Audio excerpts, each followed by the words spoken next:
Miami dives into ACC play at 3-0. Mark Richt, of course, trying to get his first ACC win in his first year. We bring in Cam Underwood of State of the U with Georgia Tech on board at noon on Saturday in Atlanta. All right, Cam, it's always a good time. Appreciate you jumping on and then providing some insight like only you can. So I'm going to hit you with the thing that pops into my head, and I think just about everybody that grinds down the nuts and bolts football when Georgia Tech plays anybody, and that's how do you stop the triple attack, triple option on offense. But your rush defense has been, albeit against three inferior opponents, has been stout, leads the ACC in rushing defense. Yeah, this is a team that's defending the run very well. This is different for Miami because this is not what we have done particularly well or even mediocrely in recent years. Saw a stat last year that Miami gave up 210 yards rushing per game.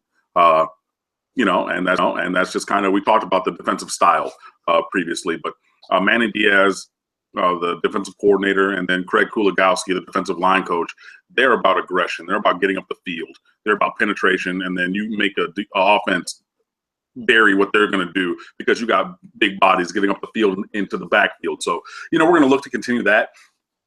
On the site, we have a coach who does some writing for us, Iron Man Football, Justin Batavio, is his name. And he's written a couple pieces about how Miami could attack the triple option with the flex bone set that Georgia Tech runs. So there was a primer for that, exactly what that is, how the flex bone works, and some things with the motion. And, because you're going to have, it's a lot of deception, so you're going to have the fullback going and, you got to pay attention to that. But, the quarterback keeps the ball and he can run. And Justin Thomas, is not the best passing quarterback in the world, but he runs that option system fairly well.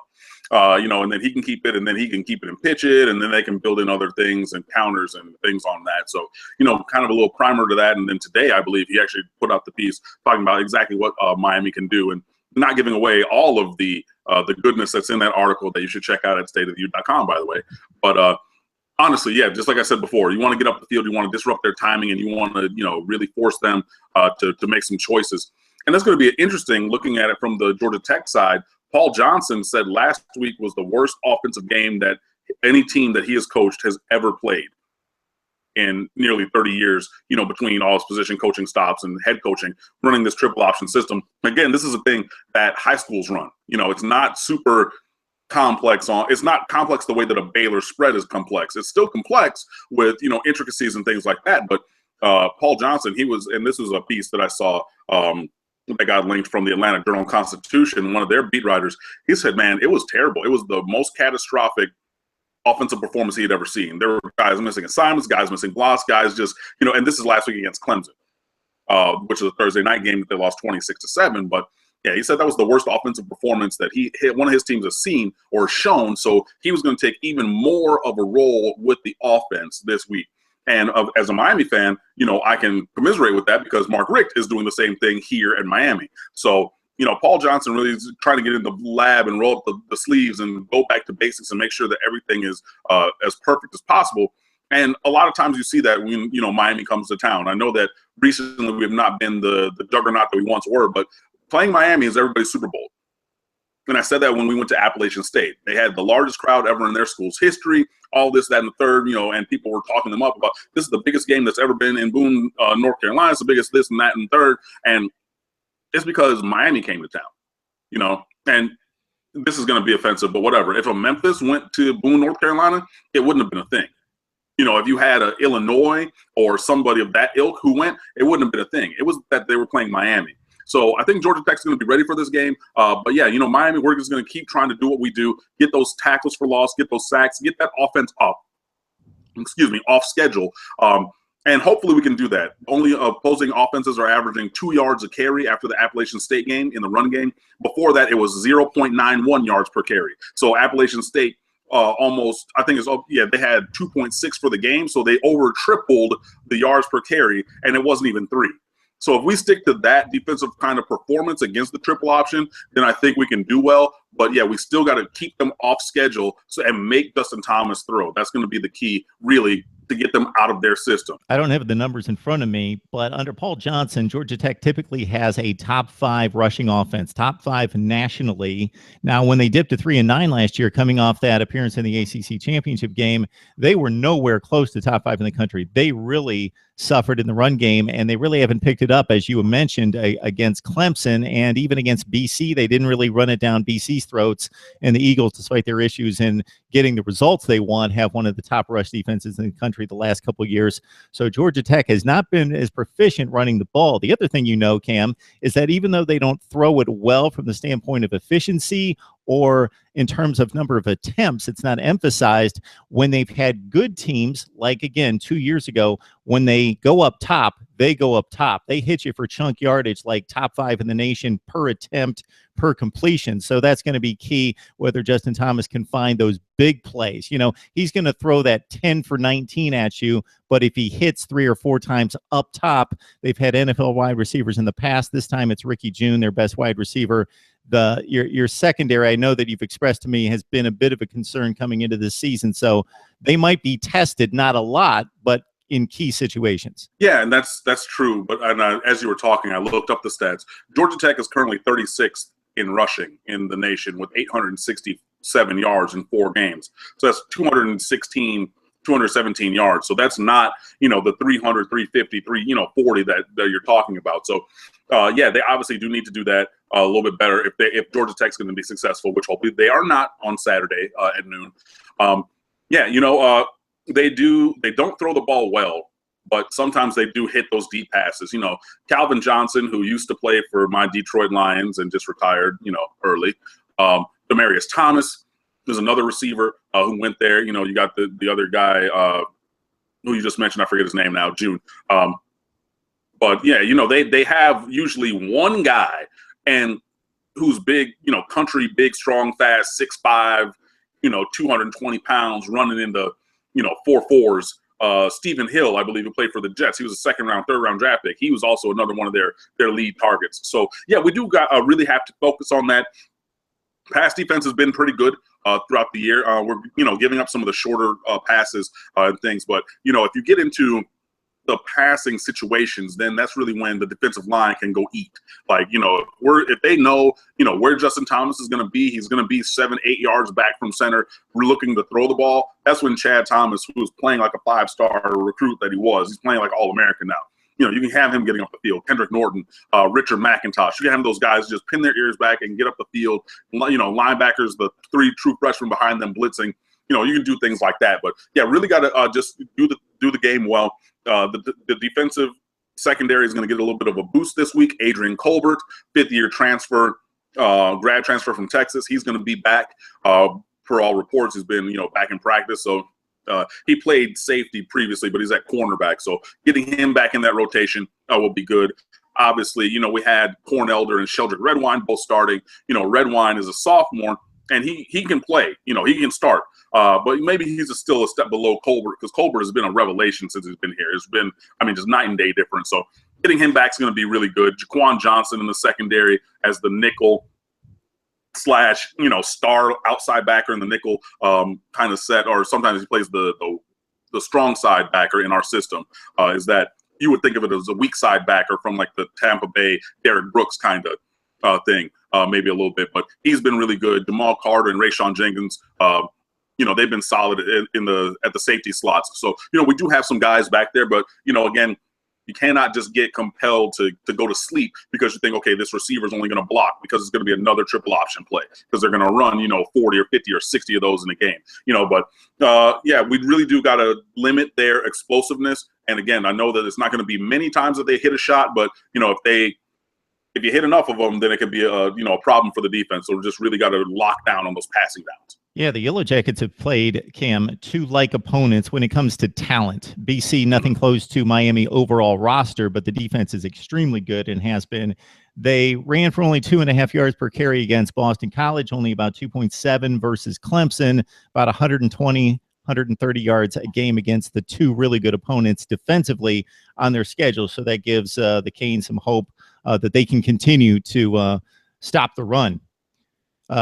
you guys have been running the ball on the flip side, going to the offensive side with Yearby and with Edwards. I'm looking at the stats and what Georgia Tech was able to do against Clemson. They stopped the run pretty well. They contained it. They didn't get run over.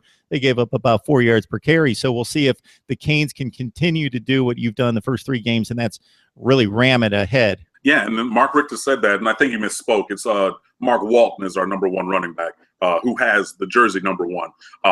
But that's the guy. He's, I said it, previously when we spoke about like recruiting a couple of years ago. He was a junior in high school.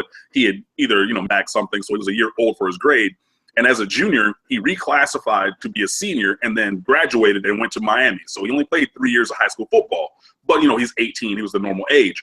And a lot of people, this is the year that we had, Dexter Williams, Jordan Scarlett, Jordan Cronkrite, and Mark Walton all committed. And people told me, who had seen him play since Optimus, he's always been the best player on the field, like bar none. And I didn't necessarily believe it, but you're seeing that now. I mean, that first play against Appalachian State, the safety goes for a kill shot, and what does Mark Walton do? Hits him with the little shoulder, shrugs it off. 80 yards later, 1 play, touchdown. He's averaging 8.7 yards per carry, I want to say. Last year as a freshman, he was at 3.4. But he had a few long runs called back because of offensive holding calls. I remember in that Nebraska game, he had a long run touchdown and a receiving touchdown, both called back. I think he had maybe 4 or 5 touchdowns called back. And a lot of them were, 30, 40, 50 yards almost. So that kind of negatively affected his yards per carry. But now he's the man. And, when Mark Richt was at Georgia, he was recruiting Mark Walton to be his running back or a running back up there. So now when Mark Richt comes down, he's like, look, I know Yearby's good. He's wiggly. He's dropped some weight. He's more trim than he was. And I think that's pretty much emblematic of the entire roster because the previous coaching staff, and I'm not going to say his name, he wanted to make it like Penn State South, and he wanted just to make guys bigger. If you look at Anthony Chickillo in the NFL, he got Chickillo as a true freshman, was a freshman All-American, playing at 6'4", 265, 270. Why Anthony Chickillo was up around 300 pounds at the end of his college career is beyond me. But he goes to the NFL, gets drafted by the Steelers in the 7th round, and all of a sudden he's down at 263, and he made that roster. So that kind of thing happens across the roster. So Joe Yearby, he's a great change of pace back. He's clearly the number 2, and he wears number 2. But Mark Walton is that guy, and Mark Richt wants to run the ball. He wanted to be a physical team. He said that from the front. He's known for working with his quarterbacks, but his quarterbacks operate in the system, okay, I don't want to say in the system where they're only system quarterbacks, but the offense is set as a run-first, smash-mouth team. And that physicality on offense is something that trickles down to everybody else. Because when you have a defense that cannot stop the run, and as somebody who watched one of those defenses for many years, it is demoralizing when you have 3rd and 3 and you turn and hand it off and you get 7 yards. And that defense has to stay out there again. And what are we going to do? Line up on the ball and run it down your throat again. That hurt. Man, I hate those 15-yard, 80-play, or like 15-play, 80-yard, drives that take 6.5 minutes. And those suck. Those are just body blows all day. Those are the worst. I mean, not that I want to get scored on, but I would rather have a 2-play 74-yard drive where they just hit me up top and we can, okay, that was a breaking coverage and we can come back. But those ones that just they lean on you. That matters. So when you're on the positive side, driving that bus, running that ball down somebody's throat, the defense says, yeah, okay, now we're fresh because we haven't been out there. Let's go hit somebody and get the ball back. And you know what the offense is going to do? They're going to run it again. And then what they're going to do after that, they're going to play fake it, and then they're going to throw it up top to Amon Richards, who had, 4 catches for 142 yards, a Miami freshman record at Appalachian State. We could hit that play action game, and then we could hit David Njoku or Chris Herndon, or we could just drop back pass and hit Braxton Berrios or Stacey Coley. We got options now, and we want to run the ball, and that's the thing that's been the foundation of this team. My apologies to the Mark Walton family. I like Mark Walton. I've been watching him for a couple of years, and I've watched him play quite a bit, and he is definitely the best back. 7 touchdowns coming in, 401 yards, but the other guys have obviously played quite a bit, and they're nothing to sneeze at. I think everybody in the lineup has gained 100 yards in a rushing in a particular game this year when you talk Yearby, Edwards, and Walton. Brad Kaya, he's the man started too. in the you mentioned Brad Kaya is the man. Brad Kaya is the man too. And I watched the App State game, and you guys made me happy because I felt very confident about you just being a 4.5-point favorite. So I benefited from that. Man.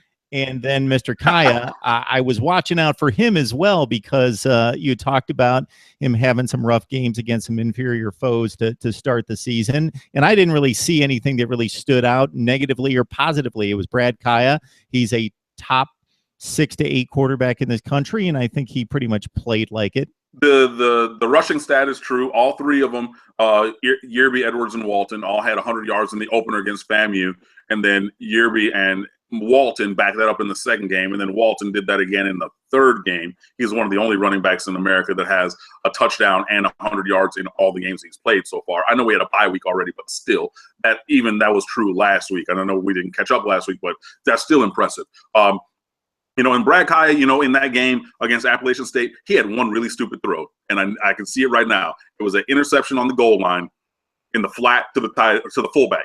Where it was 4th and goal from the inch line, and I'm sitting here screaming on my couch, screaming on my television, "Run the ball!" Shout out again to JT Wilcox, because that's good. He's getting shirts made, and this is going to say "Run the ball," and I just want us to do that, and try to get a little too cute. And the linebacker for App State, credit him, he was like, "Look, the fullback went in the media, and it was just like one, obviously the first touchdown of the year went to our fullback, who's a 5th-year senior transfer from Mars Hill College. Never heard of that one either, but."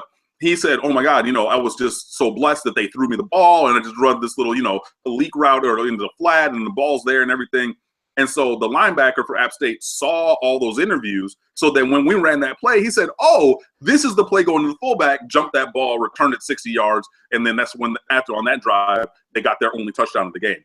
That throw from Brad, that's not a Brad Kaya throw. That was like, nah, that was stupid. That was the worst. But aside from that, we went to the horizontal game again. Dale Harris, Amon Richards, Stacey Coley in the little bubble screen game. And then, like I said, get backed up. So the drive after that interception, Brad comes out, second down, first down, misses Amon Richards deep. I think Amon Richards dropped that ball. And then he said, "You know what? We're calling your number again." Boom, up top, 63 yards. Next drive, boom, up top, 61 yards. So I mean, all the skills are there. 3 touchdown passes on the day. He did everything that we really need to do. So, the offense does still have variety. I know it took a little while till Brad got going in that game, in that third quarter, because I think after that interception, he was just like, "Okay, look, I'm just going to throw this ball, and I know that App State is going to come up to try to stop the run game because we'd already pounded them with the run." So again, it opened up the pass. So, we do have a variegated offense. Chris Herndon and David Njoku at tight end / H-back / slot / fullback. You can move those two around, and those are two of the most athletic guys in the country at that position. So, inside or outside, we really do have a lot of options. And then even the running backs catching the ball out of the backfield. Mark Walton had a couple of highlight reel catches in the state championship game a couple years ago in his final game, even a one-handed catch, and then he did a spin move, hurdle jump. It was like, something out of a movie or out of the ESPN video or EA Sports video game. But, we have a lot of options, so hopefully that continues. But again, the foundation for everything is going to be running the ball and Brad Kaya's choices, because Brad Kaya is the conductor of this offense. He is the maestro. He works at a virtuoso level. So he puts us most of the time in the right play, most of the time makes the right decisions. So as long as we keep doing that kind of a thing, I think we'll be okay. After 3 warm-ups, per se, against Florida A&M, FAU, and Appalachian State, Miami now hitting the meat of its schedule. So after Georgia Tech, it's Florida State, North Carolina, Virginia Tech, Notre Dame, Pitt, on and on and on. So it gets pretty serious after this game. It's definitely one of the best schedules in the ACC, one of the toughest schedules in the ACC. Of course, you always have to take on the Seminoles, and that one's coming up in a couple of weeks. But you got to get going in the ACC with Georgia Tech. It won't be an easy one. You're about a 5.5 to a 7-point favorite, but that ESPN Power Index has your Cam around a 73% chance of winning. And that's I think that the line is fair. I think that this is definitely a game. Again, like we spoke about before Appalachian State, that's a game in previous years with the previous staff that this team loses, period. And for no other reason than the coaching was not to the requisite level. I think that, we are the more talented team than Georgia Tech. I know that they're going to come out really looking to be good and strong this week, especially after having that quote-unquote catastrophic kind of offensive performance last week. But, I fully expect us to go in there and win.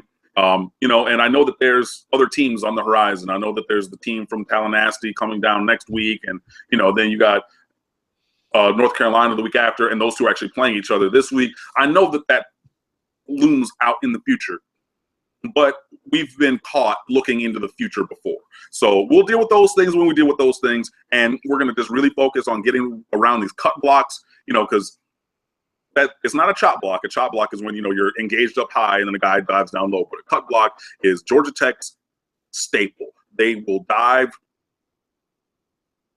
intentionally, not to injure you, but through your thighs and knees to get the line and get you off of your feet so they can find lanes to run. And I mean, linebackers too, anybody that the offensive line gets to, they're going to try to cut block you. And dealing with that is its own technique. And it really only comes into play this one time a year. So you can't think, all right, yo, man, I'm going to get hyped. We got Florida State coming down on the 8th, man. We got the unveiling of the new Legend of the U jerseys. So we get our brand new updated throwback jersey design. Everybody going to be there at the stadium. I got my girl coming down. I'm my homeboys from high school, the goons from the street. No, don't worry about that right now, because none of that is going to matter. It's not going to be, well, it'll matter, but it won't be as impactful as if we go out this week and handle business. So that's what I'm going to worry about. We got Georgia Tech. Go handle that, win this game like we should. And, between his time at Florida State and Georgia, Mark Richt coached teams, and he was offensive coordinator at Florida State, for full disclosure, but teams that he was on the staff of are 21-2 against Georgia Tech in his coaching career. Hello. Let's make that 22-2, and then we'll come back next week, and then we'll talk about the other stuff with that big game coming up. And most of those victories actually came as head coach of Georgia, because they play that annual rivalry game at the end of the year, Georgia Tech. Yep. I don't think this is the 11-3 team that went to the Orange Bowl and beat an SEC Mississippi State team 2 years ago, and I don't think it's the Georgia Tech that we saw only win 3 games and 1 in the ACC last year. I think it's a pretty good team that's going to win 6 or 7 games, probably get to postseason play. But like you say, top to bottom on the roster, Miami's better. Georgia Tech's definitely going to have a handful of guys move on to the NFL from this team. So they're nothing to sneeze at. Got to take care of business in Atlanta. But Miami's definitely the better team. And these are the kind of games that Mark Richt traditionally just took care of business at Georgia, won these games when his team was better. All right, yeah. Cam Underwood, State of the U, breaking down Georgia Tech, Miami. And Cam, we always appreciate it, man. Yeah, it's always good to be here, and I'm just going to leave you, with one parting note. I know the guys are talking about the fact that at least the fans were talking about the fact that next week's game, Miami and Florida State, if both teams win, could potentially be the destination for College game day for the first time in a very long time. I know there's a couple of games also out there where it could go, and I just want to be sure, that to have that be an option, that necessitates both teams winning. So focus on this week, go out, do our job, and then we'll come down next week and hopefully have game day and get out there at the stadium real nice and early and be out there all day before 8 o'clock p.m. kickoff, hopefully. And, those kind of things. But, yeah, it's good. I think that we're the better team, and I think we're going to win.